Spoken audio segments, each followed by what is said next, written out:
home from the asylum every night, and he had a girlfriend named Rusty. Dusty and Rusty, they both dressed in white, and she was this much taller than me. Every day, I share another tale from the golden era. Moments that helped shape an unforgettable time in entertainment history. And if you'd like to keep these memories alive with me, hit that subscribe button. It costs nothing, but it means the world. Thank you for being here. Now, let's get started. Robert Duvall has finally broken his silence, and Hollywood is stunned by what he just revealed.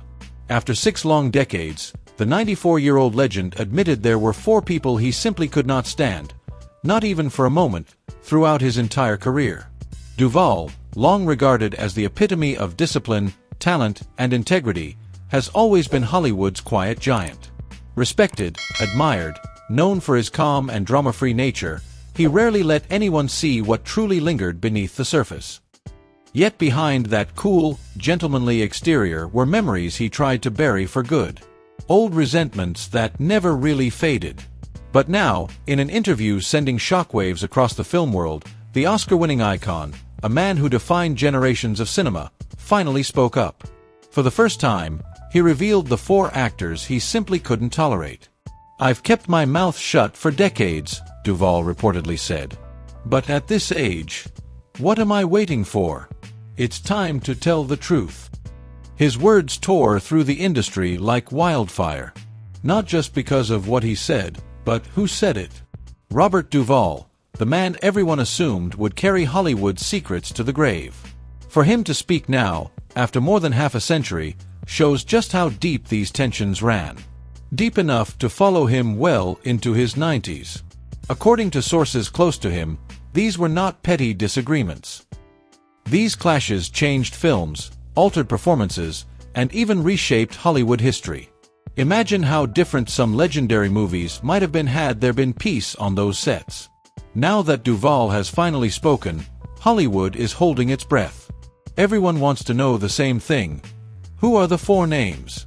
And what truth has been hiding behind all those smiles, red carpet poses, and carefully staged award show friendships? But before the shocking list is revealed, we need to understand why someone like Robert Duvall, a man defined by privacy and restraint, finally chose to speak out. People close to him insist it wasn't anger that pushed him. It was introspection, that moment late in life when legacy begins to outweigh reputation. One longtime associate, who requested anonymity, said Duvall had been watching documentary after documentary that rewrote history, showing harmony where there was tension, and pretending jealousy never existed. That kind of false storytelling ate at him for years. And the breaking point came during a tribute celebrating his lifetime achievements. While the audience applauded and cheered, Duvall sat quietly, watching montage after montage of scenes featuring actors he could barely tolerate. The narrator praised creative chemistry and long-standing respect, while Duvall simmered in silence. Later, he admitted to his interviewer, "I sat there listening to all that revisionist nonsense about mutual respect and creative partnerships, remembering how one of those people used to intentionally step on my lines just to ruin takes. And another tried to get me fired from what ended up being one of my defining roles. That was it. That was the moment the legend finally reached his limit." At 94 years old, with an Oscar, countless nominations, and his name permanently carved into film history, Duvall realized he had nothing left to shield. Hollywood's illusions no longer mattered, the truth did. According to friends, he wanted younger actors to see what really happens behind the curtain. "These young actors deserve the truth," he reportedly said. "Even the greatest films aren't always the product of harmony. Sometimes they come from jealousy, ego, and chaos behind the scenes." And then came the revelation that sent shockwaves through Hollywood. The first name on Duvall's list, Dustin Hoffman, the man he accused of taking credit that wasn't his, time and time again. And that was only the beginning. Dustin Hoffman once publicly referred to Robert Duvall as a friend, but as time passed, Duvall learned that the friendship he believed in wasn't the same one Hoffman had in mind. Back in their early New York days, when both were broke and hungry for a breakthrough, the 2 young actors shared a cramped apartment, splitting rent and grinding through auditions. "Dustin and I were struggling actors together in New York," Duvall recalled. "We were friends, or at least, I thought we were. But over time, Duvall began to realize Hoffman had a very different definition of friendship. In the early 1960s, their bond seemed genuine: late-night rehearsals, shared frustrations, and big dreams. Yet something started to feel off. Duvall soon noticed a troubling pattern: his own creative choices resurfacing in Hoffman's auditions. "I spent weeks crafting a specific interpretation for an audition," Duvall said. "I practiced it in our apartment non-stop. And then suddenly Dustin would go in for the same role and deliver my exact approach, sometimes line for line." When Hoffman booked those parts, he'd casually tell people Duvall had inspired him. Duvall didn't mince words. That's a pretty way of saying he stole it. Even as both actors' careers took off, the tension never settled. During the filming of True Grit in 1969, when Duvall stepped into the role of outlaw Ned Pepper, Hoffman frequently called him for advice while preparing Midnight Cowboy. "I spent hours on those phone calls, helping him shape Ratso Rizzo's voice," Duvall said. But the appreciation never came.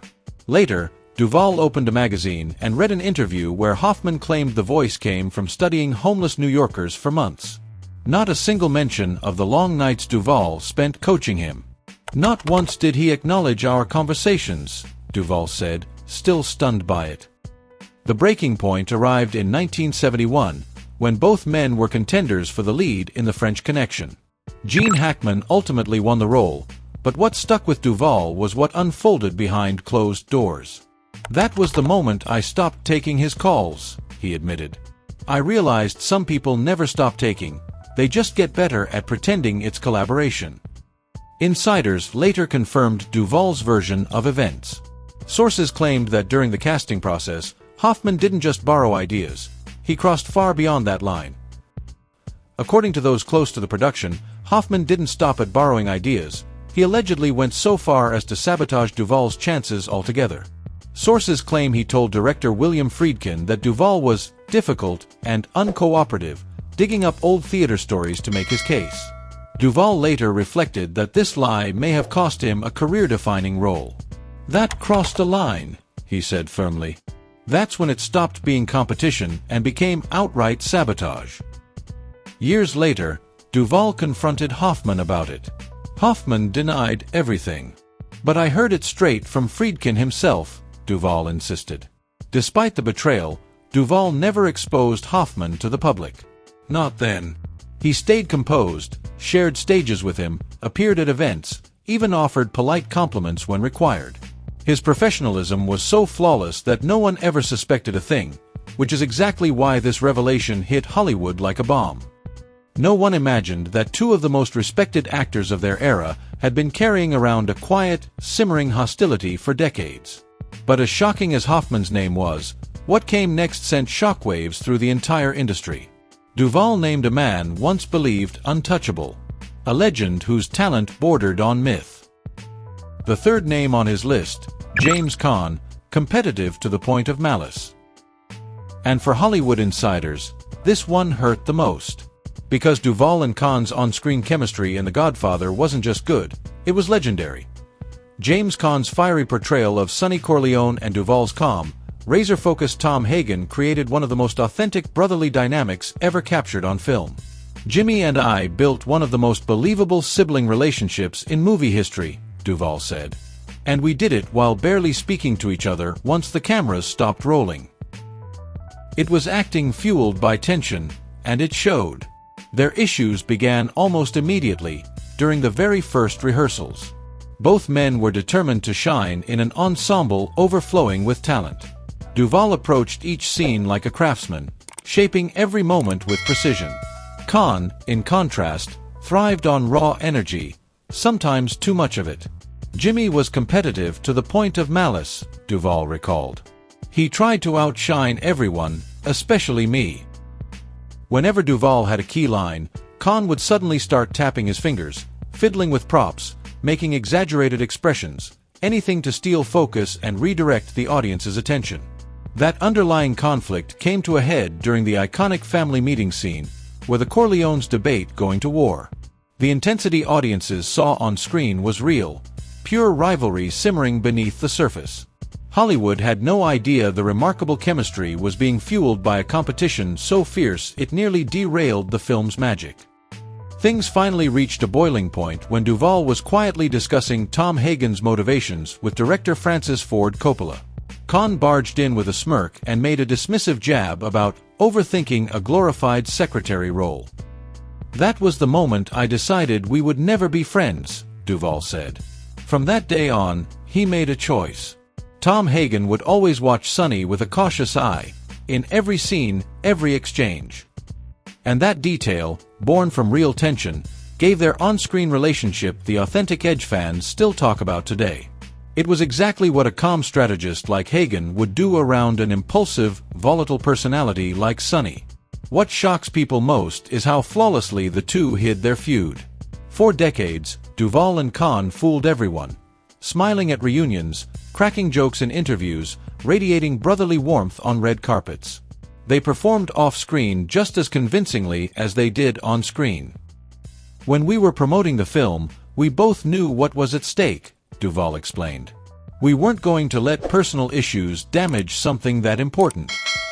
So we smiled, told the stories people expected, and played our parts."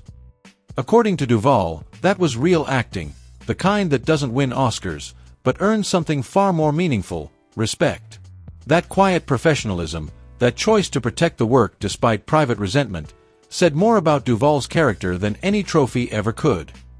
And it explains why these tensions stayed buried for decades beneath rehearsed camaraderie, red carpets, and camera-ready smiles. But while his issues with Brando and Kahn were rooted mostly in the craft, clashes of ego, style, or power, the final revelation hit deeper. This one, he hinted, wasn't just professional. It was personal. And it struck Hollywood at its golden core. The second name, Marlon Brando, the most destructive ego I ever encountered. Duvall didn't hesitate. In Hollywood, great performances don't always come from great relationships, he said. Sometimes the performance survives in spite of how terrible the relationship is. His tone was sharp, his honesty unfiltered. That's the truth no one in this business ever talks about. When he finally spoke Brando's name, even hardened insiders were stunned. Marlon Brando. The Marlon Brando. The man the world calls one of the greatest actors of all time. Duvall didn't deny Brando's genius. He was brilliant, no question, he said. But he was also the most destructive ego I've ever dealt with in this profession. Brando wasn't merely unpredictable. He was a force who could derail an entire production just to prove he had the power to do so. His clashes with Duvall became notorious during the chaotic shoot of The Chase in 1966, a film mostly forgotten today, despite boasting a remarkable cast: Marlon Brando, Robert Duvall, Jane Fonda, and Robert Redford.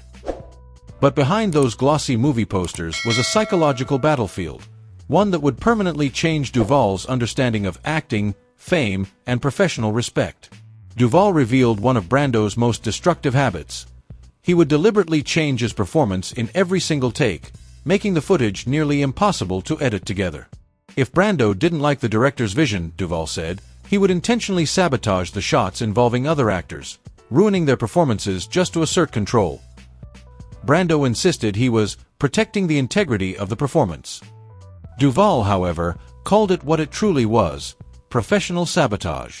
And the tension between them kept rising until it finally detonated during a pivotal monologue, one of Duvall's most important moments in the entire film. Multiple crew members have since supported his version of events. According to Duvall, Brando would quietly make soft, almost imperceptible noises off-camera while Duvall delivered his lines, just loud enough for the microphones to pick up, but subtle enough to seem accidental. Take after take was wrecked, until by the fifth ruined attempt, Duvall couldn't hold back any longer. "After that fifth take, I confronted him," Duvall said. What followed became one of the harshest Hollywood lessons of his life. Brando merely grinned, that iconic, self-satisfied grin, and replied, "Maybe you should commit more strongly to your choices." Duvall remembered the moment with a mix of disbelief and old frustration. "That was Marlon," he said. "He'd sabotage you, then twist it so it looked like your failure. It was a power play, and a cruel one. What makes this revelation so seismic is how completely it dismantles the public's long-held image of their relationship. For decades, Duvall openly praised Brando's artistry, calling him an inspiration, even while quietly carrying the bitterness of what happened on that set. Years later, the two would appear in the same cinematic universe again in The Godfather, but they never shared a single scene. At the time, people assumed it was coincidence. Now, it feels anything but accidental. I learned more from watching Marlon than anyone else, Duvall admitted. But the lessons weren't just about acting. I learned how not to treat your colleagues. I learned that genius doesn't give you permission to be cruel. That complicated mix, admiration for Brando's brilliance paired with deep disappointment in his ego, explained why Duvall stayed silent for so many years. But Hollywood barely had time to absorb the Brando revelation before Duvall dropped another bombshell. This one struck even closer to home. The fourth name on Duvall's list, Robert Redford, the fraud behind the golden image. Just the phrase itself sent a shockwave through the industry. Redford, the eternal golden boy. The symbol of sophistication, intellect, integrity. A figure long treated as untouchable, revered by fans and critics alike. Yet Duvall claimed that polished image was exactly that, polished. Redford built the perfect public persona, Duvall said. The serious craftsman. The idealist. The principled man. But the reality I experienced was something entirely different. Behind the calm voice and that famously disarming smile, Duvall described a different kind of personality, one far colder, far more calculating. Someone who treated crew members like background props and regarded fellow actors as obstacles more than collaborators. Their rift began on the set of The Natural in 1984. Duvall took on the role of Max Mercy, the skeptical sports columnist opposite Redford's heroic Roy Hobbs. The project should have been smooth, even enjoyable, a classic pairing in a classic story. Instead, things went sour almost immediately.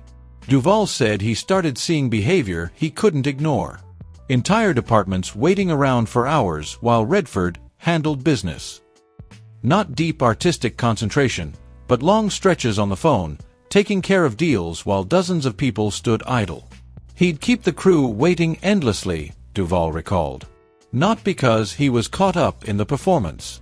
He'd be off making calls, sorting out his next move, while a whole team just stood there. That's not artistry. Redford's behavior, as Duvall described it, wasn't confidence, it was arrogance. And as production moved forward, the atmosphere on set only grew more strained. That sharp, uneasy energy even seeped into their scenes together, giving their confrontations an intensity audiences praised as realistic. No one realized just how real it truly was. Duvall claimed that Redford's carefully curated image of artistic integrity masked something far more self-serving. He kept pressuring Barry Levinson to cut down my role, Duvall said. Redford allegedly argued that scenes where Max Mercy challenged Roy Hobbs' legend weren't essential. But Duvall saw through it immediately. It became obvious he viewed any strong presence opposite him as a threat, Duvall explained. This wasn't about the story. It was about making sure he controlled every frame. The irony was almost poetic, and painfully cruel. Redford played a baseball hero whose myth was questioned by a journalist. And behind the scenes, he was allegedly trying to silence that journalist's voice in the film. What angered Duvall most wasn't just the ego. It was the hypocrisy. The gap between who he pretends to be and how he really acts is enormous, Duvall reportedly told his interviewer. He preaches collaboration, but behind the scenes, he calculates every move. He'll stand on stage at Sundance talking about artistic purity, then show up on set demanding final cut privileges and veto power over casting. For Duvall, the contrast was staggering, the Hollywood saint on camera, the behind-the-scenes tyrant off it. But the moment that sealed everything, the one Duvall said he could never forget, came during post-production on The Natural. He confronted Redford directly about the alleged behind-the-scenes maneuvering. What happened next, witnessed by several crew members, burned into his memory. Redford just looked at me and said, "You're a character actor, Bob. I'm a movie star. "We're not playing by the same rules." That line, Duvall said, hit him like a punch. "That's when I said it, the fraud behind the golden image. I never saw him the same way again." And according to industry insiders in this fictionalized account, that one statement rattled Hollywood more than anything else. Because coming from one Robert to another, it didn't just sound like a personal wound, it cracked open the entire myth of Hollywood's good guys. The golden aura around Redford, polished for decades, suddenly flickered. The industry could no longer pretend the cracks weren't there. In the days following Duvall's explosive interview, chaos spread through Hollywood. Shock, denial, quiet confirmations, subtle admissions from those who had worked with the men involved. Representatives for Dustin Hoffman and Robert Redford, the only living individuals mentioned by name, issued carefully crafted statements. Each expressed surprise at Duvall's remarks while emphasizing their deep respect for his body of work. The official responses from Hoffman and Redford sounded polite, almost suspiciously polite. Yet behind closed doors, Hollywood's reaction told a different story. Quietly, people within the industry began confirming Duvall's account. Crew members from the Natural shared experiences that aligned with his claims about Redford's controlling behavior.